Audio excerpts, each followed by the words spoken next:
I told you I was going to keep you updated all week on all this January 6th insanity, and I will here in a second. Chuck Schumer's an idiot, and Liz Cheney's an idiot, and we'll play all that for you here in a second. But first, I want to make sure we remember that day, because there's been so much said about it, and so much, what's that word they love to use? It starts with an M.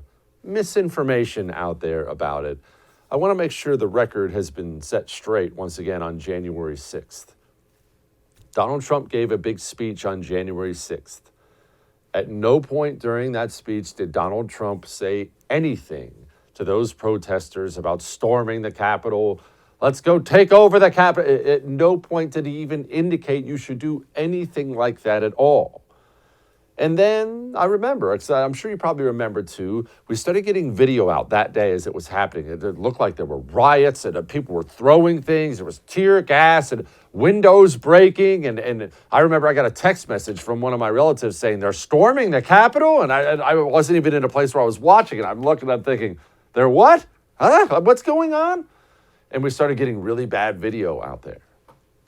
And from that exact moment, the media realized, and the Democratic Party realized, we have something here. This looks really, really, really bad. It was, think of it like the George Floyd thing. You know, no one actually cared that George Floyd died. None of the people who pretended like they cared about it, building statues about him. What happened was we had a bad piece of video, you watched it, cringed, and then the left, the communists, immediately realized we have something here, we can use this. That same thing happened on January 6th.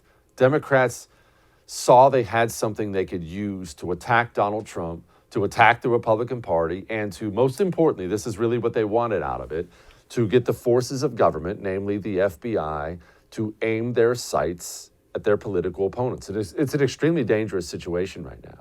Let's remember, we're not very far removed from the FBI's counterterrorism officials meeting to discuss parents at school board meetings. That happened. So this worked, but that's what January 6th was. None of the people who still whine about it to this day or talk about the trauma or the insurrection or the coup, none of them actually believe it.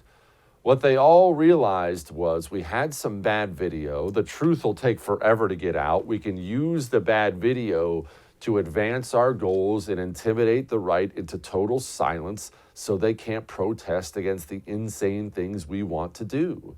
And it hasn't been effective on you, but they've gotten a lot of mileage out of January 6th. And I mean a lot of mileage out of January 6th. They've moved the ball forward for them. They have. You have Chuck Schumer out there now. Chuck Schumer out there, he's trying to use January 6th to get rid of the filibuster. I'm not making this up. Get this. Quote, let me be clear. January 6th was a symptom of a broader illness, an effort to delegitimize our election process, and the Senate must advance systemic democracy reforms to repair our republic, or else the events of that day will not be an aberration. They will be the new norm. That's so weird. So a bunch of people walking into the Capitol on January 6th means we should get rid of the filibusters so Democrats can now pass anything they want to pass? Does that creep you out? And I'll tell you something that's going to creep you out even more before we move on here and make fun of Liz Cheney. This is going to creep you out even more. You realize what the filibuster is, right? If they got rid of it, majority rules. The majority simply passes whatever they want to pass, whenever they want to pass it. The president signs it. They sign anything they want in the law. You name it, amnesty, mail-in voting, whatever they want. Tell me this doesn't creep you out. There are 2 Democrat senators stopping this. Democrats. Without those 2, or if they got more radical, Manchin and Sinema, this passes immediately. People think right now, people are under the impression in this country that everything's just a pendulum. Wow, Donald Trump and Republicans had power, and then the pendulum swung back the other way, and now Democrats have power, and then it'll swing back the other way, and then Republicans will win the midterms and whatnot. That is the wrong way to think about what we're seeing right now in this country. This isn't a pendulum swinging the other way. This is the other side ramping everything up and ramping everything up and ramping everything up and ramping everything up. And Joe Biden's old. Nancy Pelosi's old. I know you know that. But they're going to be gone soon, either from retirement or death. Not that I'm wishing that on either of them, but they are. I mean, they're both on the final 5 yards here. You think you hate Nancy Pelosi? You think you hate Joe Biden? Wait till you have Speaker of the House AOC. Wait till the Senate Majority Leader is Ilhan Omar. Don't think that's outside of the realm of possibility. What do you think they'll do with the filibuster? We're not witnessing some simple pendulum. They have power and they have power. We're just swinging. No, we're seeing a dangerous ramping up in this next generation of Democrats.